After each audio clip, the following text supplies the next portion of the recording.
자, 5대 공적연금 비교 이제 마지막이 되겠습니다. 오늘 말씀드릴 내용은 그 연금의 감액과 연금의 정지에 대한 내용 말씀드리겠습니다. 자, 먼저 연금 감액입니다. 보시면 국민연금은 보통 우리 그 국민연금 타시는 분이 대부분이니까 국민연금에 타시다가 은퇴할 때 시점에 돼서 내가 이거 국민연금을 감액된다고 크게 걱정하시는 분들이 주변에 많은데요. 실제 그 세부 내용을 보면 그렇게 우려할 필요 없습니다. 지금 국민연금의 감액 조건을 한번 조금 자세히 말씀드려 보겠습니다. 자, 국민연금을 수령할 시점에, 즉 은퇴하고 나서 국민연금을 타는 시점에 내가 소득, 즉 사업소득, 임대소득, 근로소득 요 세 가지만 합산합니다.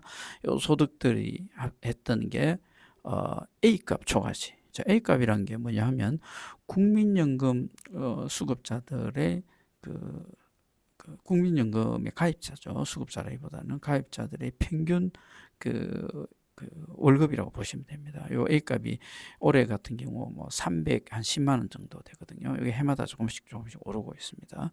네, 그래서 310만 원 초과하면 100만 원 초과하면 그 100만 원에 대해서 5%만 감액됩니다. 그리고 이제 그 100만 원을 해서 다시 또 이 100만 원이 더 초과했어요. 그러게 되면 그 초과했는 금액에 대해서는 또 10%가 초과됩니다. 이런 식으로 그 누진적으로 해서 쭉 뭐 한 뭐 1,000만 원 정도 월 받는다. 그러면 그 금액이 이제 5%씩 증가되지만 자기가 타는 그 국민연금이 만약 국민연금을 자기가 뭐 100만 원을 탄다. 그러면 거기에서 아무리 그 계산상이 많이 나와도 내가 국민연금 실제로 100만 원 타면 50만 원 이상은 깎지 않는다. 즉 50%까지죠. 최대 50%까지니까. 그리고 그 깎이는 기간은 최장 5년까지만 그 연금 감액이 있습니다. 실질적으로 은퇴하고 나서 300만 원 을 초과하는 수익이 생기기가 쉽지 않습니다.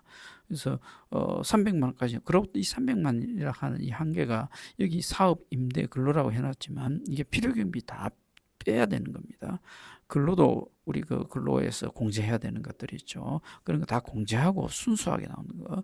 임대도 필요경비, 임대소득이 1,000만 원 같아도 필요경비가 50% 공제거든요. 그럼 실질적으로는 내 손에는 사실은 1,000만 원이 들어오지만 필요경비 공제 50%, 그 500만 원 하고 실제는 500만 원만 잡히는 거죠. 그런 식으로 사업소득도 사업에 필요한 모든 경비 제하고 남는 돈 가지고만 합산하는 겁니다. 그렇다 보니까 실제로 감액되는 경우가 많지 않습니다. 그 점 너무 이 감액에 대해서 걱정하실 필요 없고요. 또 요번에 그 정부에서 이제 내년부터 이 310만 원에 플러스 200만 원을 더해서 감액식 하겠다. 200만 원 추가시켜 주겠다고 내년부터 이야기가 있었죠. 이것도 이제 뭐 반영되면 감액은 신경 안 쓰지 마시고 국민연금을 늘리는 쪽에 신경을 쓰십시오. 네. 그리고 이제 그럼 국민연금을 대충 무슨 의미인지 이해되시죠?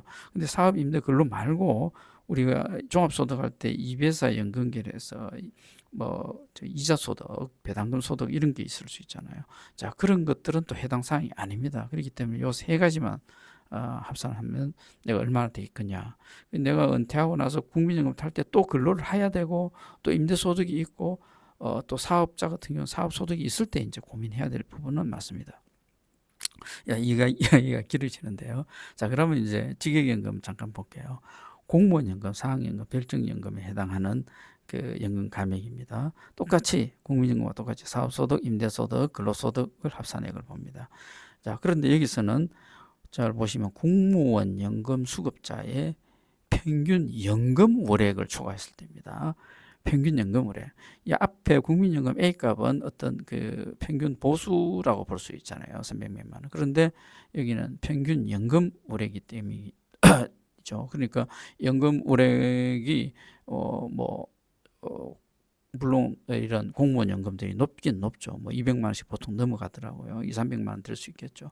이제 그 기준이 초과 기준점 베이스가 다르다 하는 거 아시고요. 이것도 똑같이 최대 50%까지 그 감액될 수 있습니다.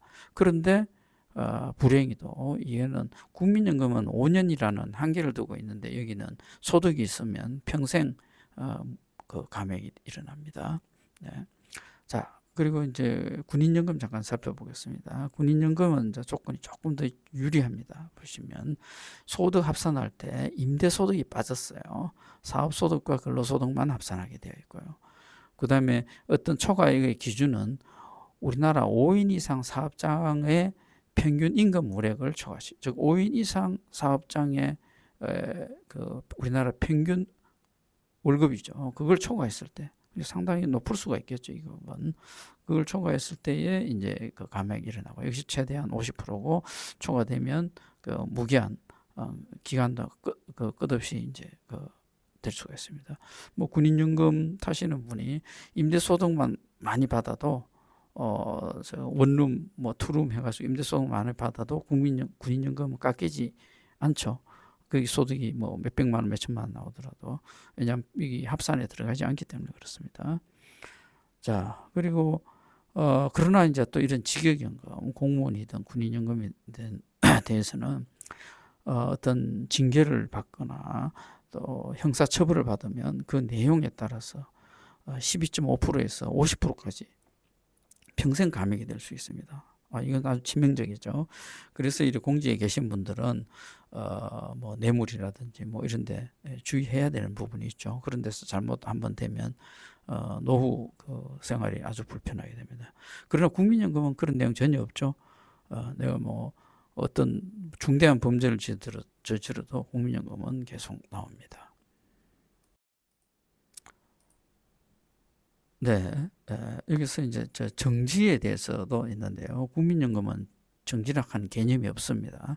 그러나 공적 공무원연금이나 이런 직역연금에서는 다시 공무원이나 군인, 사립학교, 교직원의 어떤 재취업을 하게 되면 또는 선출직 공무원, 뭐 국회의원 같은 분 되겠죠. 뭐 또 지역 자치단체장, 또 지역의 그 지방 의원들 있잖아요. 이렇게 선출직으로 공무원이 되거나 다시 재취업하게 되면 연금이 안 나옵니다. 정지됩니다. 물론 거기에서 나오면 다시 이제 개시가 되겠죠. 이게 이제 자격 정지라고 하고요. 그 다음에 이제 소득 정지가 있습니다. 이거는 공직에 있다가 다른 뭐 은퇴하고 나서 뭐 정부 출연 기관 같은데 다시 재취업하는 아주 고위 공직자들이 간혹 그런 경우가 있죠. 그랬을 때에 다시 공무원으로 재취업을 정부 출연 기관입니다. 재취업할 때 평균 기준 소득 월액, 공무원 평균 기준 소득 월액의 1.6배 이상의 이제 월급을 받게 되면 소득 저 연금이 정지됩니다. 그래서 월급 책정을 그 평균 그 월급에다가 1.6배가 넘지 않도록 조정을 하겠죠. 그리고 이제 1.6배 미만이더라도 일부 금액이 정지되는 것으로 되어 있습니다. 네.